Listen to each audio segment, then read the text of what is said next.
À chacun et à tous, bienvenue. Au Bénin, il n'y aura donc pas d'élection locale en 2020. Le doute est presque levé. L'an prochain, donc, la décentralisation devra amorcer la quatrième mandature avec l'élection des conseillers communaux et municipaux. Mais les élections locales n'auront pas lieu, selon un député de la mouvance. Les prochaines élections devraient donc avoir lieu en mai 2020.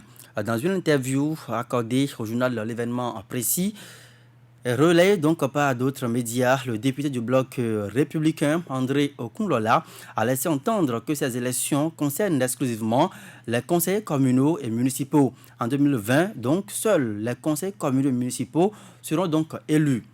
Dans ces conditions, on se pose des questions dans le champ politique sur le devenir qui est garanti à ces élus locaux, à ces élus donc à la base, sur les conditions dans lesquelles ces élections auront été donc supprimées. Ce soir, avec vous, Vigile Arancet, Gabriel Azoman et Satune Diassou, nous faisons donc le débat sur ce sujet. Je commence avec vous, Vigile Arancet.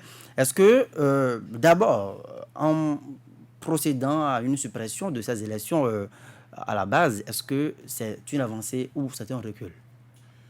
Déjà, il ne faut pas être affirmatif puisque ce n'est que, disons, des propos avancés par un député, fût-il du pouvoir, n'est-ce pas? Mais ça reste juste, on va dire, dans un cadre informel, des propos comme ça. Cela dit, vous avez dû constater les élections ont toujours eu une dose de calcul politique. Et cela a toujours transparu, n'est-ce pas, dans l'élaboration des codes électoraux et avant les codes, les lois électorales. Si vous avez souvent fait attention, selon la majorité à l'Assemblée nationale, les gens se sont toujours taillés les choses un peu sur mesure. Ça a toujours été constaté ainsi et sous toutes les législatures à chaque veille d'élection. Ce n'est pas par hasard que il a été retenu dans la sous-région, par exemple, qu'à 6 mois des élections, qu'on ne retouche plus au texte, etc., etc. Voilà. Donc, pour moi, cela relève également d'un calcul électoral sans doute, sinon théoriquement. Et à l'état actuel des choses, je ne vois pas ce qui empêcherait, n'est-ce pas, qu'on organise des élections locales. Je ne vois pas quelle difficulté conduirait à cela. Ce député qui a parlé, j'ai dit tantôt que ce n'est pas formel, ce n'est pas une annonce solennelle.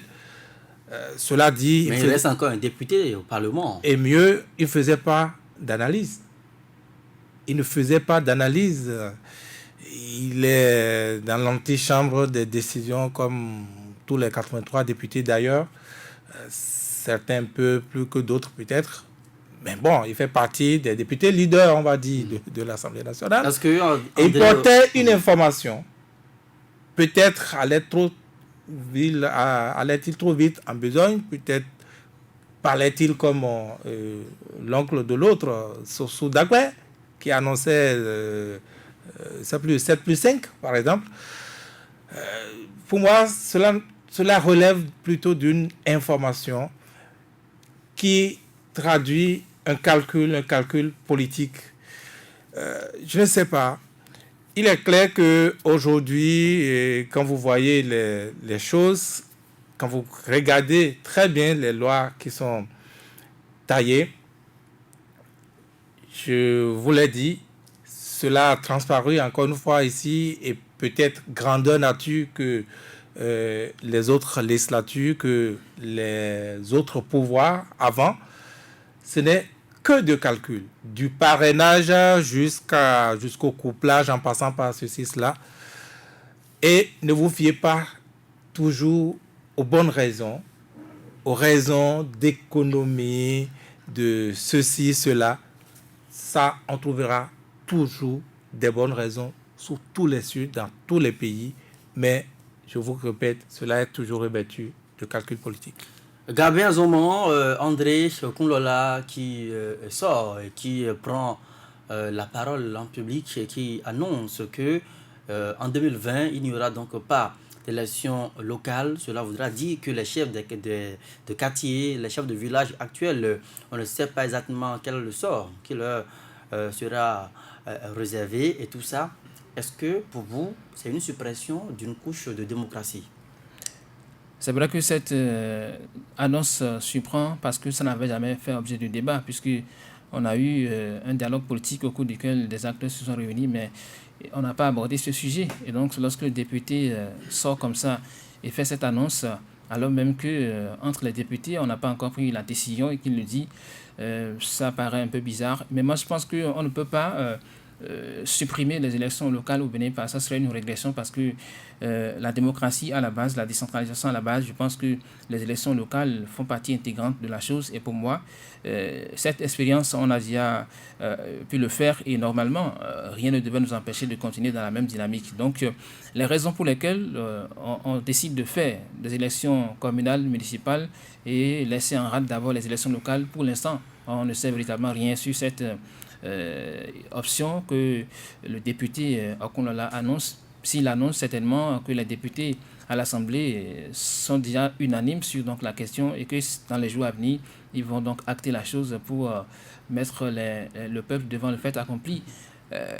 Organiser les élections municipales, communales et après revenir organiser les locales, c'est ce qui arrange parce que nous sommes quand même dans un contexte où il faut faire de l'économie pour la nation. Et donc, je ne sais pas pourquoi il faut organiser séparément des élections alors que... C'est vrai que le député lui-même n'a pas creusé donc, voilà, le sujet pour nous expliquer quelles sont les raisons qui motivent ce choix. Mais Gabriel Zouma, est-ce que il est encore opportun de mettre donc des gants parce que au Bénin, on a pris l'habitude d'entendre des effets d'annonce comme ça, des annonces comme ça se concrétiser après. Est-ce que vous voyez à travers la personne du député André Okunlola, un émissaire informel qu'on envoie travailler donc l'opinion avant même d'agir et d'acter la décision? Bon, il pourrait s'agir aussi d'un ballon d'essai, peut-être pour voir quel est l'écho que cela pourrait avoir dans l'opinion publique, avant donc de savoir comment reculer pour prendre des décisions. Ça pourrait être un ballon d'essai.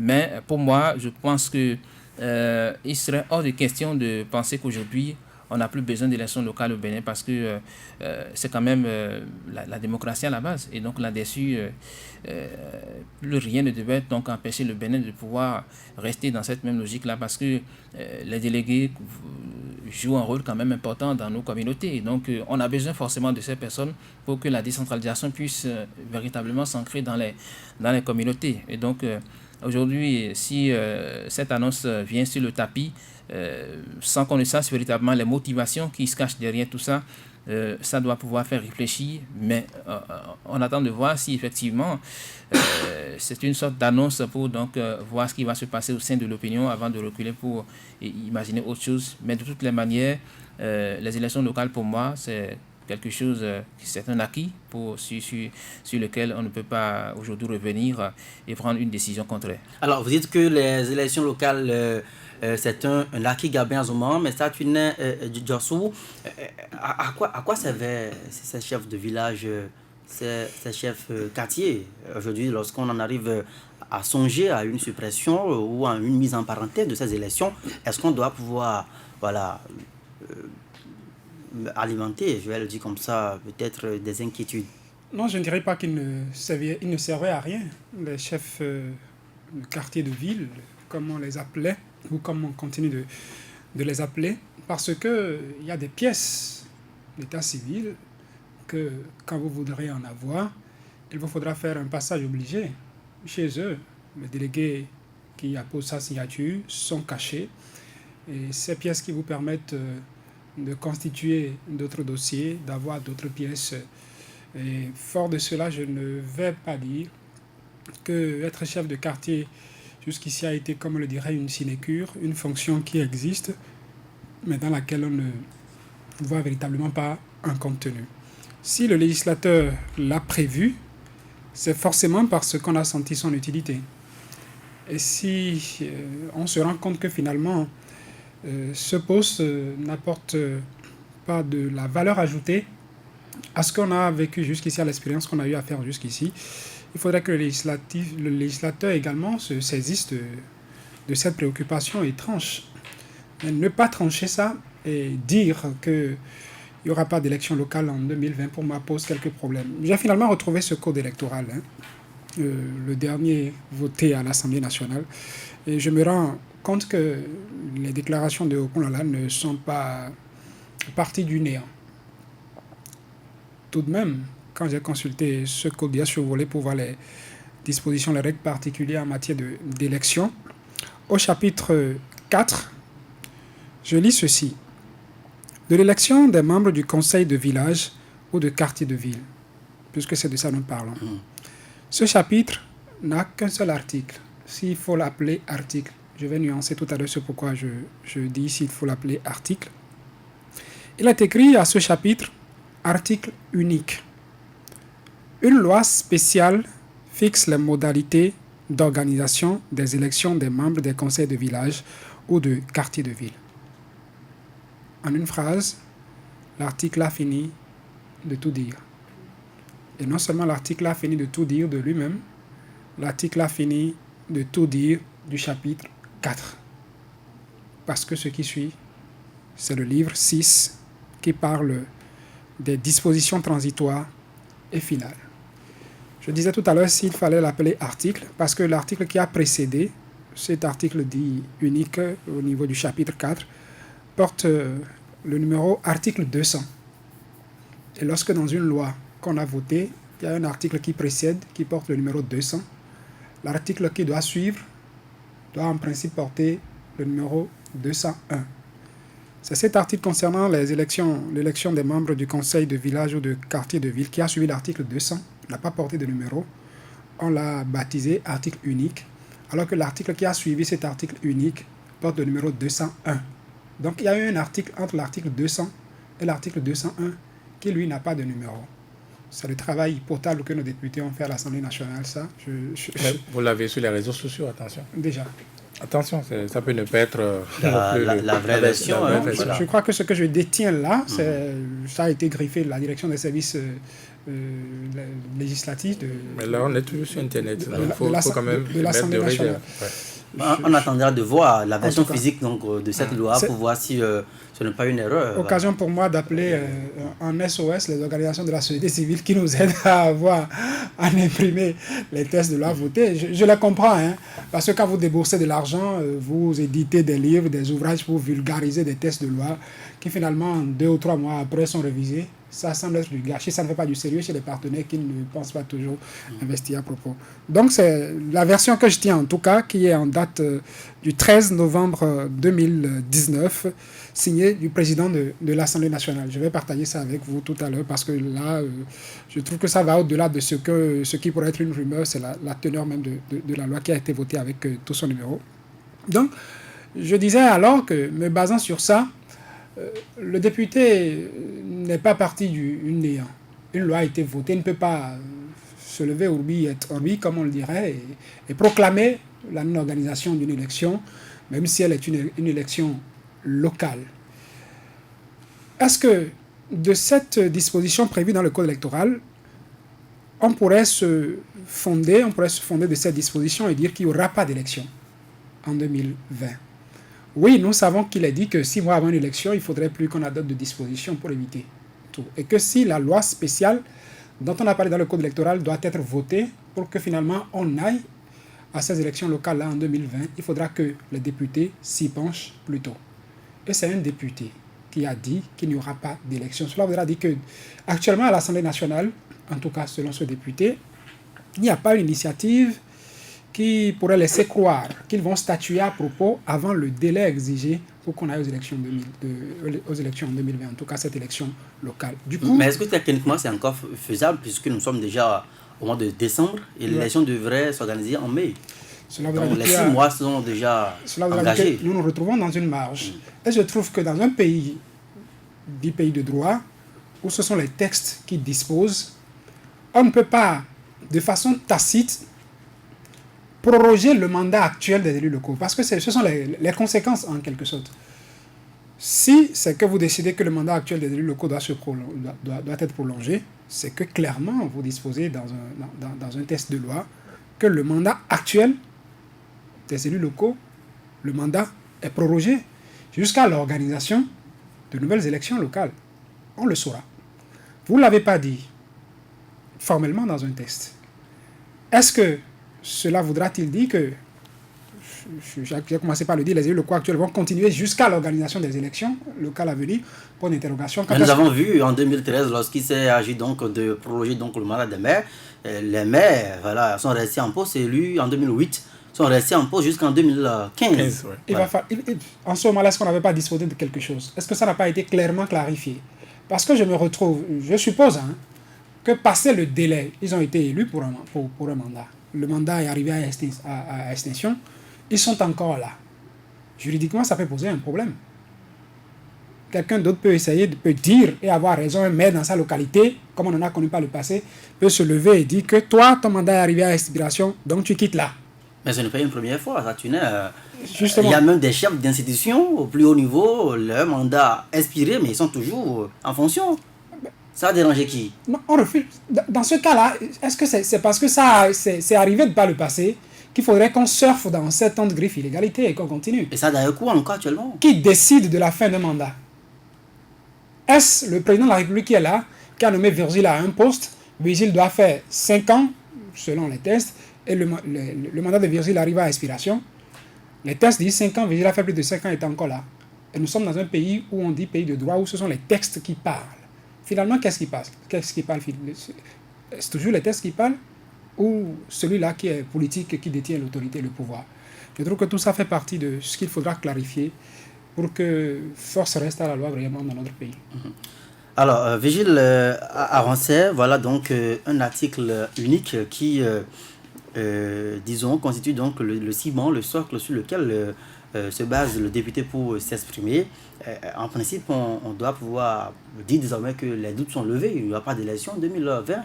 Non, vous avez suivi les débats au cours du vote de ce code électoral où il a été avancé que les élections locales devaient être... il devait y avoir une structure qui va s'occuper uniquement des élections locales et que le contentieux ne devait plus être connu directement de la Cour suprême. Il devait y avoir une réforme en profondeur par rapport aux élections locales. Et il a été avancé aussi que cette élection, ou ces élections, puisqu'il s'agit de plusieurs élus, donc ces élections devaient être organisées par les conseils. Les conseils communaux, si vous préférez, les mairies ou les maires, qui doivent être... Donc, si les députés sont restés dans cette logique, vous comprenez donc qu'ils puissent avancer ce qu'il a avancé. Il y a eu la réforme de la Sénat avec la création du Conseil électoral et puis la Direction générale des élections. Exactement. Et d'autres réformes à venir, si on s'en tient donc à cet article dit unique, qui prévoit, n'est-ce pas, une loi spéciale qui va définir plus amplement les choses. Et donc, tout le problème ici, et tout le problème de ces lois votées, de la révision de la Constitution jusqu'aux lois ordinaires, tout le problème se trouve dans la manière dont les lois sont votées. On peut se retrouver demain dans une nouvelle situation apportée par une loi parce qu'il n'y a pas eu de débat, parce que on n'en sait rien. Les concernés ne sont pas interrogés. Tout a changé comme on ne l'avait pas pratiqué auparavant. Auparavant, si on veut légiférer sur le domaine de la tomate, eh bien, tous ceux qui interviennent d'une manière ou d'une autre sur la tomate ont leur mot à dire et ça va dans le sens de l'amélioration. Mais depuis un certain temps, disons, la force qu'on a par l'arithmétique, donc 83 sur 83, la force qu'on a par le fait que tout s'est eu autour de soi, on l'exploite à fond, et c'est cela qui se traduit à travers les lois, et que c'est cela qui se traduit donc à travers ces genres de propos avancés par le député. Donc tout le monde a oublié que le débat est passé par là. Tout le monde a oublié qu'il est prévu une loi spéciale, puisque cela ne porte que, n'est-ce pas, la griffe de ces seuls députés-là. Ce n'est connu de personne, ça n'a pas été discuté.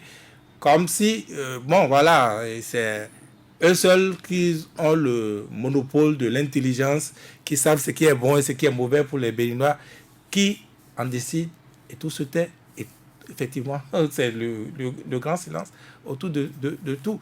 Je dis encore une fois, ils n'ont pas inventé, n'est-ce pas, le fait de tirer profit un peu de l'arithmétique qu'on a à l'Assemblée nationale, de la force politique qu'on constitue en un moment. Dans le contexte actuel, mais vous avez l'impression que cette fois-ci, cela est exagéré.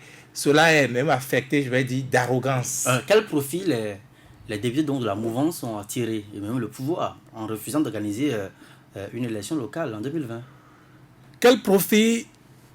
Je disais que cela tiendrait sans doute d'un calcul politique. Parce que c'est vrai que de par le passé, à l'organisation de ces élections, on a constaté que c'est les élections les plus difficiles, effectivement. Du point de vue organisation, c'est les élections les plus Parce qu'on a difficiles. quand même plus de 5000 villages et quartiers de ville au Bénin. Et vous voyez, selon le nombre de listes, ça multiplie les contentieux. C'est plus compliqué, c'est plus complexe à gérer. Et donc, c'est à cause de cette complexité que vous avez entendu, n'est-ce pas? En tout cas, les raisons qui ont été évoquées au cours de l'étude de ce code, c'est que c'est complexe. Et puisque c'est complexe, il faut simplifier un peu les choses en remettant cette élection, ce type d'élection-là, à des structures délocalisées, donc en laissant... On a parlé de la régionalisation de... Voilà, exactement. Mais ces genres de grandes réformes, ça se discute. Ça se discute. Dans un pays sérieux, ça se discute. Mais bon, du jour au lendemain, d'une soirée à une matinée, au petit matin, on découvre seulement de nouveaux changements. C'est là tout le problème aujourd'hui, encore une fois, de nos lois, si vous le voulez. Et cela a pour conséquence, n'est-ce pas, parce que quand ça va mal se passer, ça peut être... Puisque ça ne prend pas en compte tous les enjeux.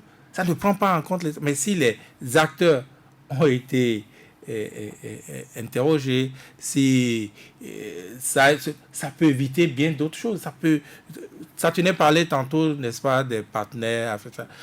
Je ne suis pas sûr que les ONG soient promptes, n'est-ce pas, à aller courir vers les partenaires aujourd'hui, à moins qu'ils soient en train de sentir l'odeur de l'argent, pour dire les choses directement, à courir devant des partenaires pour dire, bon voilà, on veut multiplier tel document.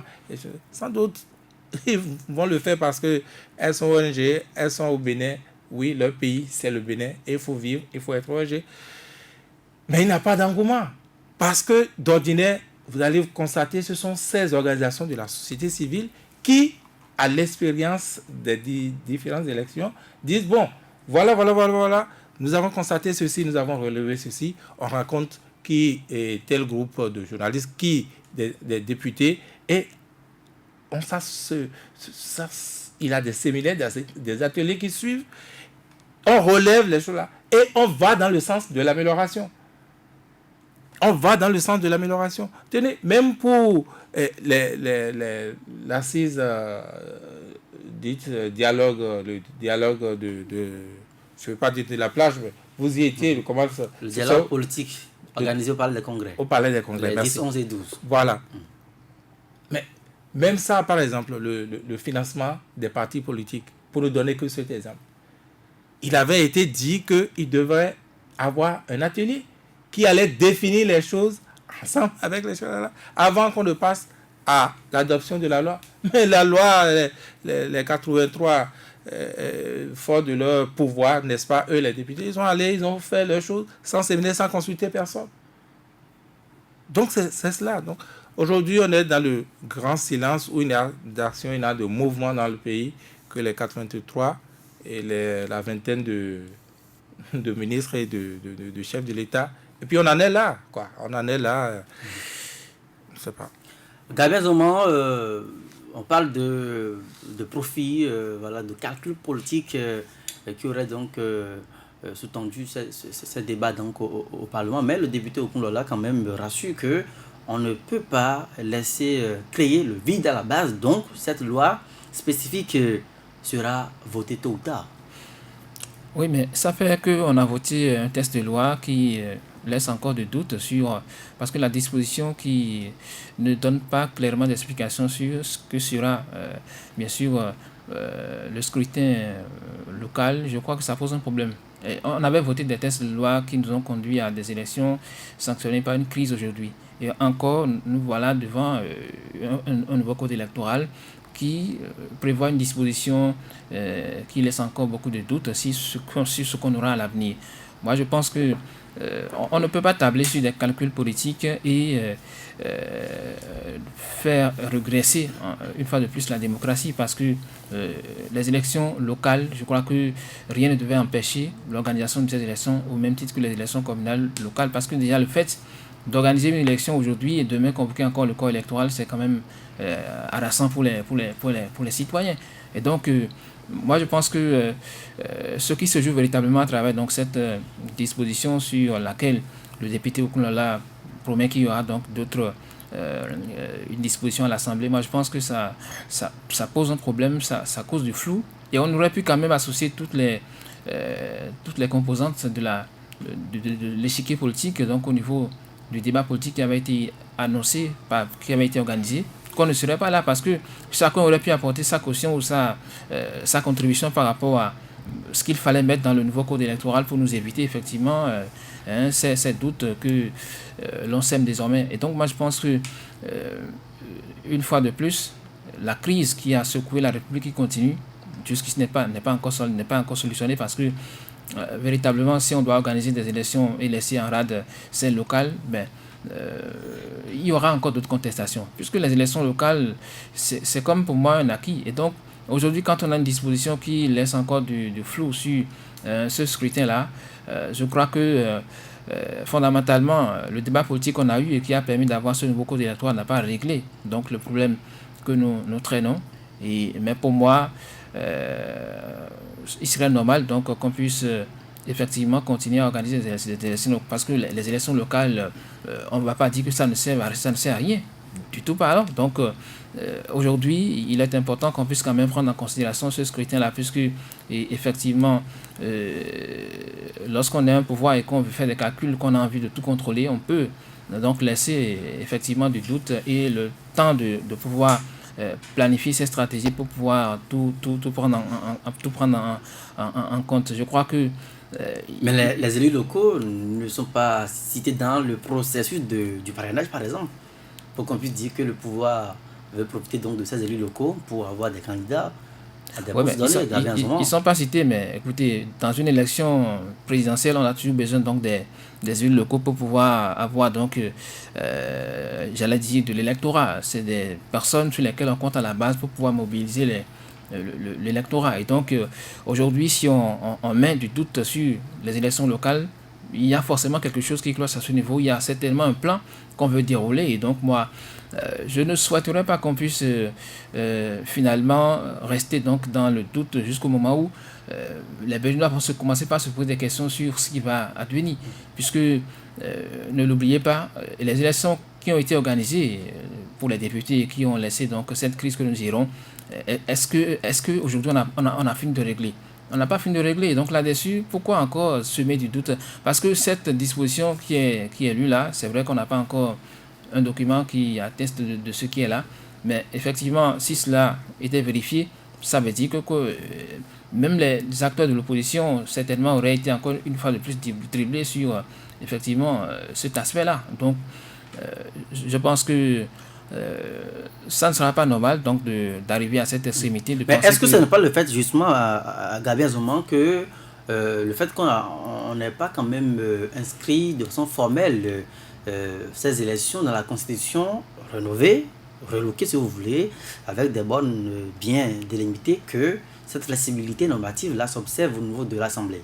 On peut le dire ainsi, mais en réalité, dans un pays où on a déjà organisé 1-2 fois des élections locales et que tout le monde a pu constater que c'est quelque chose dont on a besoin parce que nul ici ne peut dire que les élus locaux, justement, sont de trop dans le système démocratique. Et donc, là-dessus, les élus du peuple, ceux-là qui sont au Parlement, ne peuvent pas se lever de leur propre chef et penser que, bon, il faut mettre justement désormais un terme à ce type d'élection au Bénin parce qu'effectivement, ça n'apporterait rien. Non, je crois que même s'il y a une flexibilité, il faut quand même l'exploiter à bon escient pour que, effectivement, on puisse couper court à toute polémique pour que chacun soit effectivement fixé parce que là maintenant nous sommes encore face à une situation qui certainement va ouvrir un autre débat donc dans l'opinion et finalement on n'avance pas, on a l'impression de faire du surplace et même pour les élections communales locales, est-ce qu'il y a quelque chose qui se dessine de mon point de vue? Là encore c'est une question qu'il faut se poser parce que normalement à l'approche des élections communal, municipal, je pense que déjà à quelques mois, on sent une ferveur, on sent donc une activité qui s'organise sur le terrain, mais véritablement, il n'y a rien qui se dessine de mon point de vue à ce niveau-là, même si le député dit qu'il y aura élection communale, locale en 2020. Alors, Santino Diassou, est-ce que il y a vraiment un risque à ce qu'on organise ces élections en 2020? On a constaté par exemple pour le cas des députés, il y a là plus d'enjeux. On a vu ce que ça a donné. Est-ce qu'il y a de ces genres de risques à redouter? S'il faut parler de risque, il peut en avoir dans la situation qui serait créée si c'était un vide. Pendant que je parlais tout à l'heure de ce que cela pourrait ressembler, ce à quoi cela pourrait ressembler, si de façon claire, de façon formelle, on ne dit pas ce que deviennent les conseils de village pendant que les élections locales ne sont pas organisées, c'est que beaucoup de choses peuvent se passer en ce moment-là. Oui, on en a actuellement dans certaines localités, et c'est là peut-être que je trouve raison à ceux qui estiment que ces élections sont vraiment lourdes. On ne finit jamais de vider les contentieux. Je le disais ce matin chez moi à Promisérité, on n'a pas pu faire les élections locales la dernière fois. La preuve, pour les dernières élections, la Cour suprême a dû arrêter carrément d'étudier les contentieux. Voilà. Simplement, aussi simplement que ça. Chez moi à Promisérité, il n'y a pas eu d'élection locale au dernier rendez-vous. Parce qu'on s'est rendu compte que le jour du vote, les bulletins qui étaient destinés pour la commune, ce ne sont pas ces bulletins qui étaient là. Parce que là, la circonscription électorale, c'est la toute petite circonscription électorale, elle est tellement réduite, elle est réduite au quartier de ville. Et ce n'est pas toujours évident que la Sénat s'en sorte. On s'est donc retrouvé le jour des élections avec ces difficultés. Du coup, il n'y a pas eu d'élection locale à Misérité au dernier rendez-vous. Et jusqu'ici, allez-y voir comment ça a été géré par la mairie jusque-là, puisque la Cour ne s'est pas prononcée.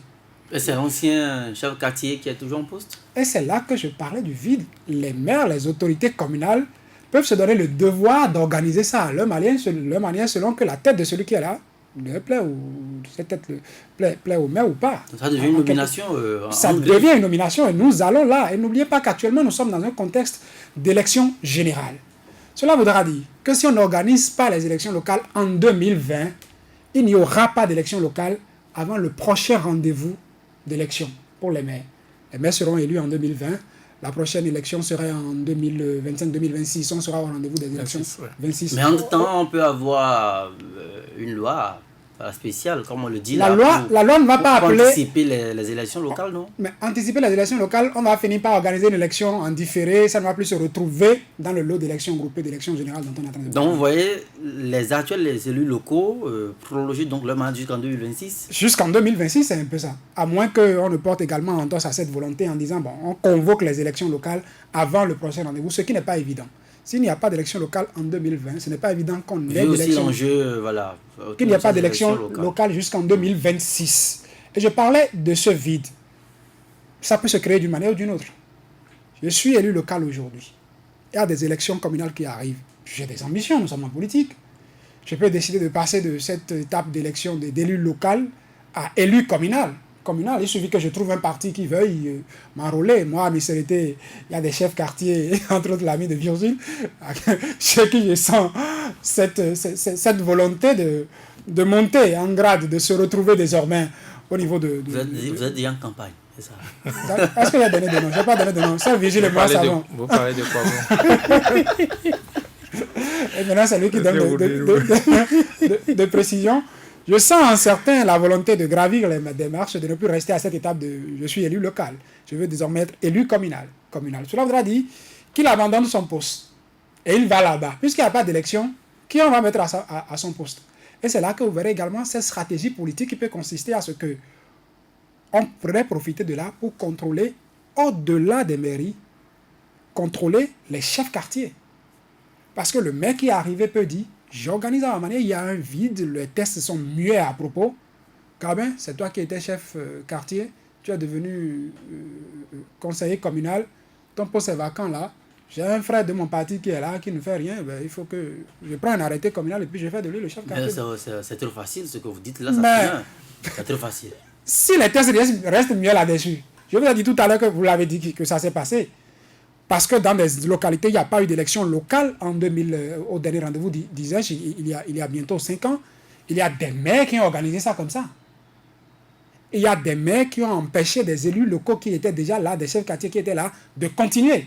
Et leur ont dit, ton mandat est terminé. Et ils ont raison. Ils avaient été élus pour un mandat, le mandat est terminé. Ils ont dit, mais ton mandat est terminé, tu ne peux plus continuer. Et eux, ils ont organisé maintenant ça. Ils ont pris des arrêtés, ils ont placé des gens dans les quartiers. Il faut qu'une loi organise tout cela. S'il n'y a pas une loi qui organise tout ça, c'est qu'on laisse le vide et on laisse la possibilité au maire de disposer de qui sera chef quartier dans tel quartier, dans tel quartier, en tout cas, il n'y en aura pas. Et le parti qui aura... Mais lorsqu'on va imposer des chefs quartiers nommés, des chefs quartiers qui vont souffrir de légitimité parce que leur mandat aura déjà expiré, est-ce que ça ne risque pas de créer des conflits parce que là, nous sommes encore dans la proximité avec la population à la base. Si je ne te reconnais pas comme chef quartier, chef de village, c'est compliqué. Allez-y voir les rapports qui existent entre cette population et les autorités communales. Si c'est le maire qui l'impose, vous allez beau grogner, mais il va rester. À moins que vous saisissiez qui? La cour dont parle Virgile qui n'a réussi jamais à tout vider et qui finalement suspend, se démain, se désengage de tout. Donc, il y a le conflit qui est là. Je ne vois pas, nous n'avons pas encore cette éducation à la base qui nous permet de chercher à être jusqu'au boutiste, de poursuivre, d'aller en justice, comme pour dire, le mandat de Gabin arrivé à expiration, il n'est plus légitime, et tout ça. On va vous référer à cette cour qui n'a pas le temps pour en parler. Pendant ce temps, Gabin continue d'exercer, Gabin, à la base, continue de faire la loi, et vous savez que aujourd'hui, en matière de parcelles, là où il y a de grands conflits, mais tout part également de là. Donc, c'est quand même une mine qu'on laisse là, sans se prononcer, mais qui pourrait créer des problèmes plus tard, qu'on pourrait contrôler, qu'on pourrait récupérer, utiliser politiquement, comme on souhaite. Nous allons donc finir l'émission Vigile Avancé rapidement avec vous. Est-ce que dans tout ça, ce n'est pas le système de la décentralisation qui est en souffrance, le dernier souci des gouvernants? Non, c'est carrément le modèle démocratique et d'état de droit qui est en souffrance. Simplement que ça. C'est pour moi tout le système qui montre ses limites. Je ne vais plus vous donner d'exemples avec le pouvoir actuel. Et je ne parle que d'exemples, je n'invente rien. La décentralisation a prévu, par exemple, que les déchets, disons, l'entretien des villes, que c'est les communes qui s'en occupent. Le chef de l'État, Patrice Talon, en a disposé autrement. Il peut disposer autrement, d'accord, mais puisque c'est une loi qui a prévu, il faut passer par l'Assemblée. On l'a fait, mais on l'a fait sans passer par l'Assemblée. Par exemple, mais dans un état de droit, ça ne se passe pas comme ça. Oui, le chef de l'État lui-même peut se tromper, alors on fait des recours et on rétablit les choses. Mais on en est là. Je peux multiplier les exemples. Donc, nous avons parlé tantôt des débats qui ne se mènent pas. La volonté naît quelque part et puis ça devient loi. Ça s'impose à tous. Ça, c'est le système lui-même qui est en souffrance. Des maires intérimaires qui ne partent jamais, des maires qu'on peut... C'est un autre exemple vous donnez là. Il y a un maire intérimaire depuis là qui est protégé. On a également l'exemple de... Vous posez la question, vous prenez ma place. L'intérim répond à des normes données, mais on n'est plus... Bon, voilà. Comme dirait l'autre, on est dans la dénorme. Donc, pour moi, c'est le système lui-même qui est en souffrance, qui a carrément montré ses limites. Au lieu de bonifier tout cela, non, on renverse tout, sens dessus, dessous. Donc, sans doute, on fera le bilan. On fera le bilan. Cela dit, pour la déclaration du député Okunlola, disons, rien n'est encore perdu. Ce n'est que sa déclaration. Du jour au lendemain, la loi peut se voter et puis les communales vont se dérouler. Peut-être avec un peu de décalage comparé au communal pour permettre de gérer correctement ces élections complexes.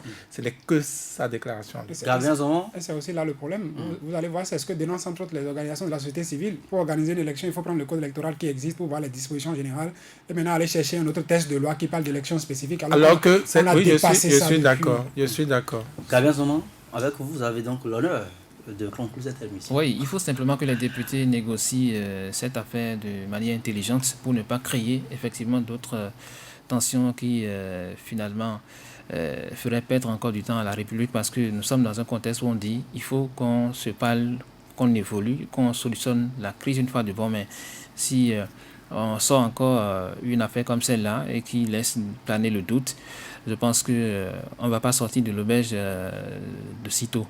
Merci à vous, Gabin, Gilles Saturnin. L'intégrale, c'est ici et maintenant que nous mettons fin à cette émission. On se retrouve encore demain pour un autre numéro. D'ici là, portez-vous bien.